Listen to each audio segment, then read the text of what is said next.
Hello champions and future champions. Hello Chessmood family. Gabuzyan is here with you, and we're beginning with our daily lesson. There is opposite colored bishop position on the board. It's white to move, and before going further into explanation, I will ask you to pause the video and think, what would you play here for white? The move is Rook a4. In order to understand this, we need to figure out that when we have opposite colored bishops and we're attacking, we are having basically an advantage of an extra piece. Since our bishop is bothering opponent through the dark squares, meanwhile opponent's bishop is only capable of protecting the light ones. This means once we're attacking using our bishop, opponent is not having enough defenders. And this is one of the biggest rules in opposite colored bishop positions. If you have a good chances for attacking, it's almost always a nice idea. So, white played rook a4 with an intention to go to h4 and bother opponent's king. If here black is taking bishop takes b3, we go rook b4 and it's double attack on queen and the bishop, so it's winning. After rook a4, if black is going f6, which can be logical as black is trying to limit our bishop abilities, we're again going rook to h4. And the thing is that now, after h6, we can play bishop takes f6, pawn takes, and the rook takes h6, which is winning. Black king is absolutely naked, we're threatening to play queen g6 check, rook can join the attack through e3 and g3, so black has no chances to survive. For this reason, after rook a4, black can try to play queen takes b3. Now we're going rook h4. If now g6, we're using the weakness of the dark squares. g6 is a very bad move from defensive perspectives. When your opponent is having dark squared bishop, you shouldn't be weakening dark squares so much. Now white is playing queen c1 with a decisive queen h6 threat. g7 will be a checkmate, as well queen takes a7 will be another threat. So, for this reason, after rook h4, black tried to play h6. Pawn is not on f6, so previous bishop takes f6 idea is not working, and seems like black managed to build a solid defense. Another time, I will ask you to pause the video and think how will you play for white in this position. Since the topic is attack on opponent's king with opposite colored bishops, we're bringing our next heavy piece, rook e3. After queen b5 with rook g3, white creating a strong cooperation on this g7 spot. Sometimes rook h6 will be a threat as well. Because of these attacking strong pieces, white is getting a winning position. And as you can see, light squared bishop of opponent is not able to participate in the defense. So we now figured out that attacking with opposite colored bishops is a very nice idea. Let's now go ahead and see our next example. In this position, it's black to move.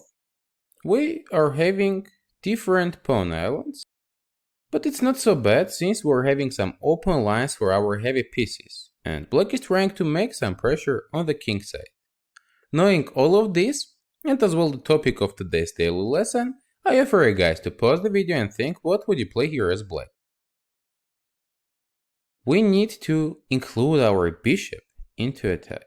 Of course, the best option is going to be the long diagonal. After knowing this, we can figure out that the first move is bishop to c4. Let's say if now white is taking on a4, bishop d5 is winning. We're attacking the queen, and the pawn on g2 is gonna be taken. So, after bishop c4, white is playing queen to e3, trying to run away with the queen. Now we're going bishop to d5. If white here is playing f3, we're taking queen takes f3, using the fact that rook on g6 is pinning this pawn. So white cannot take with the pawn, and after queen takes f3 and rook takes, black is absolutely winning. We won the pawn, we're having a passed pawn on a4, and our pieces are much more active than the opponent's one. So, after bishop d5, white can try to play g3, but as I mentioned previously, weakening the squares of opponent's colored bishop is not a great idea. Here black is going queen f5 with a decisive queen h3 threat. And let me another time notice that opponent's bishop was not able to do anything about this attack. Just imagine if instead of bishop on c3, white was having a bishop on f1. White would be able to play something like bishop g2 and protect from all the threats. Let's now go ahead to see our next example in this topic. This position is taken from a real game by black is playing a strong GM. We have better bishop on d4, and why is it better since it's staying on a very strong outpost supported by c5 pawn. Bishop on b3 is limited by our pawn chain.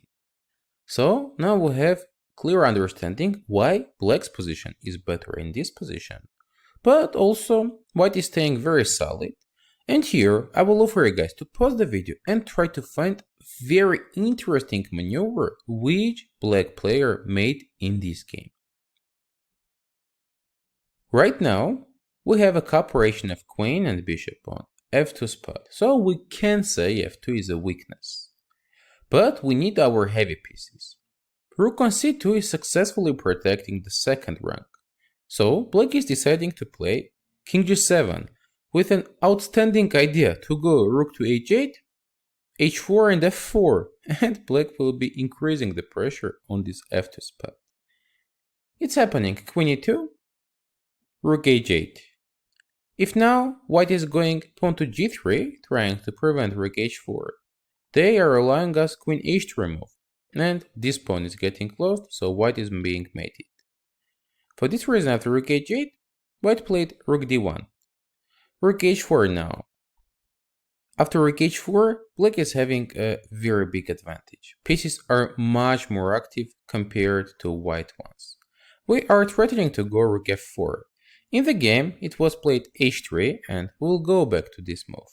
There was an option also to go g3, but it's not working out so well, as now black is getting options to attack through the h file. We're going rook back to h8 with queen h3 threat. And if white is going h4, g5 is leading to a great advantage. We're opening up the king set and white king is in trouble. For this reason, after rook h4, white player preferred to play h3, but eventually after rook f4, there is a very big pressure on white's position. After rook f1, another rook is joining the game through h8. Now black is probably planning to go rook to h5 and g5, which will be very dangerous for white king. Here, white is playing rook d2, trying to bring this rook to d3 and involve it into the defense. But after e5, rook d3 is played, which is a blunder. So guys, you can pause the video for the last time and try to find it. Here black is having bishop f2 check. And the thing is that after rook takes f2, rook takes f2. Queen f2 is not possible as the rook on d3 is hanging, so after queen d3 black is staying with a decisive material advantage. There is some queen f7 check in this position, but white is not having any further checks after king h6, so black is easily winning with an extra material. This was the last example, and another time we have seen that opponent's opposite colored bishop is not able to participate in the defense. Let's now go ahead to the next one, which will be your homework for this topic. Here is another position with our topic. Today we learned that when we're attacking with opposite colored bishop, opponent is not having enough resources to defend very often. At least bishop of opponent is out of the game, which is giving us a huge edge while we're attacking. So this is the explanation of one of the biggest rules regarding this position, guys. Here it's white to move, and you can try to implement your knowledge in the comment section below. You can try to offer a concrete move and in general white's idea as well. Gabuzyan was here with you. Thank you for subscriptions, likes and sharing this video with your friends. We appreciate it a lot. See you next time during our next daily lessons.